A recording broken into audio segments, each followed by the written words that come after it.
what you guys think of the new intro. Not the best, but hopefully I'll come up with something better as time goes on. Anyway, how's it going everyone? I'm Hugo, the Shape-31 Clearwing Singer Dragon, and welcome back to another video. This is something I actually been wanting to do for a while now, since I've already stepped into controversial territory with videos in the past, ranking my favorite Pokegirls, and again my favorite rivals, and then my favorite Pokemon series. And those videos have gotten more positive reception than I thought. In fact, almost all of the reception has been positive, which I'm glad to see, since ranking almost anything in Pokemon is sure to rustle someone's jimmies. Regardless, I figured why not stay in controversial territory. As you can tell by the title down there below, this is a video where I wanted to rank Ash's traveling companions from the anime from my least favorite down to my favorite. Over the course of 20 years of the anime, Ash has traveled with a grand total of 11 people, whether they just followed him without his consent, blackmailed him into letting them come with them, asked him if it was okay if they could travel together, or were personally invited by Ash himself to join him on his travels. And since he traveled with 11 people and this is a top 10 list, I decided to tie one spot on this list between two characters that I liked but couldn't decide who I liked more. Also, obviously, Ash's Alola friends won't be included on this list since he technically doesn't have companions and hasn't traveled through Alola just yet. And honestly, I figured he would have started traveling through Alola by now, but I'm getting off topic. The criteria I'm going by for this list is the development that each character had while traveling with Ash. Normally, on a list like this, I would include things such as ambition for their goals and a dynamic or relationship they all have with Ash, but when I did this in a video in the past, that video went on for over 20 minutes, so for the sake of time, I'll cut those things out. Even though now I'm sure this video is going to be just as long. But before I go any further and get started, I want to let everyone know that this is my list and my feelings on the matter. So play nice, okay nerds? Let's get started now, shall we? Number 10, Max of the AG series. Max is the companion of Ash for the Advanced series, and really, Max is the only character on this list that I actively dislike. Everyone else on this list ranges from tolerance to love. Max didn't really do any significant growth as a character, have any concrete goals aside from the basis of wanting to be a trainer since he's not old enough to be one, nor did he really add anything to the AG group's dynamic. Aside from being May's bratty younger brother and Brock's mandatory cockblocker, which admittedly was pretty amusing at times. Max was a character that I found to be bratty, condescending, and really just overall no reason to be there. Bonnie was essentially an XP of Max, yet everything Max wasn't, she was. But regardless, from here on out, it gets better. Number 9, Tracey of the original series. Brock's first replacement in the Orange Islands portion of the anime, and Tracey, in all honesty, is a character that I tolerate at best, or have no opinion of at worst. I don't dislike him, nor do I actually like him. He didn't really grow as a character either for me. He didn't really add any personality to the group at the time, which is a shame because at this point in time, Ash's group was thoroughly lacking personality, but that's a topic for another day. His career, if you want to call it that, as a Pokemon watcher, isn't interesting in the slightest, and really, it kind of felt like he was using Misty and Ash as a means of meeting Professor Oak. Tracey overall was just there with no rhyme or reason, and after his departure from Ash's group, I more often than not forget he even traveled with Ash and even exists in the first place. When getting the materials for this video and writing the script, I kept forgetting to add him because he was just forgettable, to be honest. Brock's overall first replacement was a flop. Number 8, Cilan of the Best Wishes series. Brock's second replacement really wasn't much better. He didn't grow as much as a character either, or at all, but I don't find him to be as insufferable as Max, or as bland as Tracey. In fact, Cilan's a character I can actually have fun with. He most certainly has personality, more so than maybe half the people on this list. I don't mind his cooking puns that seem to annoy so many other people. Really, it's how hammy his character is, the thing that makes me like him. When he returned for the XY series, I wasn't excited to see him in the anime again per se. I was more interested in seeing his interactions with Clemont, since both Cilan and Clemont are both bar none the hammiest characters to ever travel with Ash, so I was looking forward to hand-to-hand combat between the two, which unfortunately didn't happen, and if it did, then Cilan definitely out-hammed Clemont. Cilan didn't offer too much to his party, really only being Team Cook. He's kind of Gary Stewish since he can really do just about anything. But out of all the gym leaders who have traveled with Ash, he's just my least favorite, with really his hamminess being the only thing I like about him. Number 7, Iris of the Best Wishes series. Alright, the first of the Pokegirls to be on this list, and the one that's seemingly despised by everyone for calling Ash a kid and mentally abusing him as much as she did. But seriously people, Misty did the exact same thing and went as far as to physically abuse him. But apparently, since she's Misty, no one cares. Double standards. But anyway, I don't despise Iris. In fact, I actually do like her quite a bit. She most certainly has personality, she has spunk, Some of the episodes that focused on her and Best Wishes were some of my favorite of that series. But, unfortunately for Iris, like with the other entries before her, I don't feel like she developed much as a character while traveling with Ash. I don't think the Iris at the end of Best Wishes was much different from the Iris we met at the beginning of the series. I do like that Iris did show some ambition in trying to achieve her goal of becoming a top Dragon-type Pokémon Master, but unfortunately, it doesn't really help her much as I consider character development and ambition two different things. But I still do like her. She's just my least favorite of all the Pokégirls and to me stands out the least, but that's by a very narrow margin. Number 6, Misty of the original series. You suck! That's right. Mighty Misty isn't number 1, or even in the top 5. Truth be told, I was debating with myself on whether or not I should switch Misty and Iris' spots on this list, but I decided to throw Misty a bone and give her the number 6 spot. Misty was a character that I did like initially. Key word, initially. In the beginning, she was fine. She had some personality, served as Ash's co-mentor along with Brock, but after stealing Togepi from Ash, Karma caught up with her quickly and sucked out all the personality she had at that point in time. After stealing Togepi from Ash and from the Orange Islands onwards, she was just there with no rhyme or reason. She wasn't of any use to Ash and did nothing to further her own endeavors, and just got worse and worse as a character, to be honest, becoming a piece of furniture in the background as time went on. I know a lot of people grew up with Misty. I did too, but like I've been saying on my channel recently, nostalgia is a powerful drug, but it's not a drug I overdose on. If nostalgia is the best thing you've got going for you, then you won't get far at all. And it really shows. Misty may have nostalgia backing her up, but nostalgia won't be doing her any favors. I will give credit where credit is due. Despite her losing any and all personality she had early on, she did mature a bit as a character, becoming less hot-headed and brash, which is really the only reason why she beats out Iris on this list. The Misty at the end of the original series definitely isn't the same one from the beginning.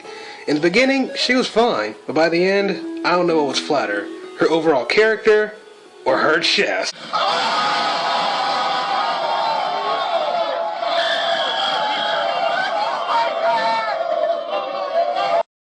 Number 5, Bonnie of the XY series.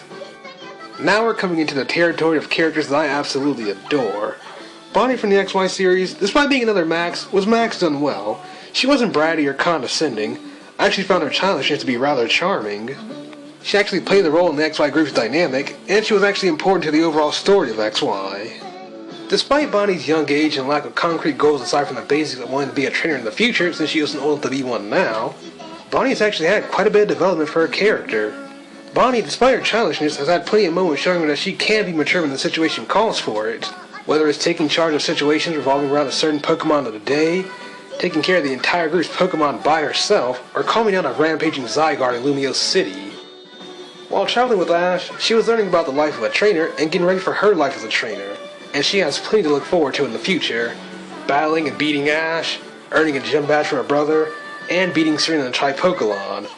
Bonnie, you are so young, yet you have so much ambition, and I absolutely love that. Bonnie overall was a character that I truly adored and had a lot of fun with, and just added on to the many things I loved about the XY series, making it as good as it was. Number 4, Dawn of the Diamond and Pearl series. Dawn was another character that I also adore, being in the middle of the pack of all the Pokégirls. While Dawn was a part of one of the weaker traveling parties of the anime, what made her shine was how she was the focus of the Diamond and Pearl series, being equally as important to the story as Ash, with her contest quest being equally as important as his badge quest, and her own ambition to be the best coordinator in Sinnoh so far is probably the best of all the Pokégirls so far, with at one point her having to take a whole other approach to contests after a string of back-to-back losses. And when she bounced back from her losing streak, she had the right blend of confidence, something she had too much of in the beginning, and a right blend of strategy for contests which she lacked initially and then overcompensated for, which added to her losing streak. And then in the end, she became the runner-up in the Sinnoh Grand Festival. However, outside of her depression arc, I don't feel like she did that much growing as a character. Despite that, Dawn was a very much welcome addition to Ash's traveling companions. Alright, now we come to the number 3 spot, but this next spot is a tie between two characters, both of which I really do like, but at the same time, they both have similar problems that irked me, so I really couldn't decide who I like more between the two. But with these next two tying for the number 3 spot, I honestly think they're two of Ash's better traveling companions throughout the anime so far. Number 3 is a tie between Brock of the original series and Clemont of the XY series. You Now, before people come at me with all piss and vinegar for putting Brock in number 3 and tying him with a guy who's not from the original series, or another person in general, just hear me out. Both Brock and Clemont have plenty of merit to go by, with them being some of Ash's better companions. Alright, let's start with Brock. He began as Ash's co-mentor along with Misty, and served as the big brother as a mentor for the longest. But as time went on, in the 12.5 years he traveled with Ash, he suffered from the same problem that Misty did, in that he became stale as time went on.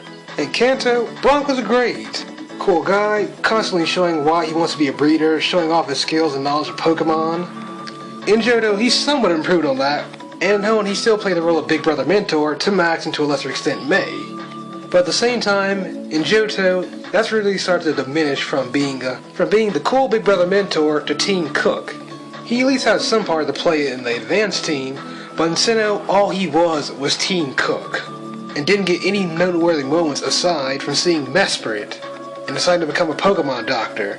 Brock had a great start, but overstayed his welcome, being reduced to a stale Casanova wannabe running gag, and even that got boring as time went on. Yeah, it was amusing at first, but you can only pull the same gag so many times before it starts getting boring. And then moving on to Clemont, who has a similar story to Brock, and starting off really well, was pretty cool in the beginning. He had a lot of good episodes to develop his character. His own running gag of his inventions blowing up was amusing. He had as much personality as Brock, being so hammy that he rivaled Cilan in that regard. But after his gym battle with Ash, he steadily got less and less screen time to develop his character. He still played an important role to the story, which is more than I can say for Brock, but it's a terrible shame that two good characters were close to being borderline demoted to extra in the course of their series. If I had to pick between the two, I guess I would pick Clemont over Brock. I feel like Clemont does beat Brock in overall character development, starting off as a meek gym leader who began traveling with Ash, wanted to emulate him for his confidence and bravery so he could be a better gym leader. Then in the end, liberating his entire gym by himself during the Team Flare arc. I feel like he has as much, if not more, personality than Brock, and his invented running gag didn't really go stale, so it became less and less apparent as time went on. However, Brock does have some merit over Clemont as well, being I feel like Brock made better strides in trying to achieve his goal over Clemont. So however, in the end, I'm just going to say that these two are equal, thus tied for the number 3 spot. Number 2, May of the Advanced series. May is a character that I absolutely adored in the anime. While in some regards, she has beaten my other characters, one thing I feel like May beats most characters in is her character development. May initially began not even liking Pokemon and had no reason to travel the world, let alone become a trainer, and was using Pokemon as an excuse to see the world and travel.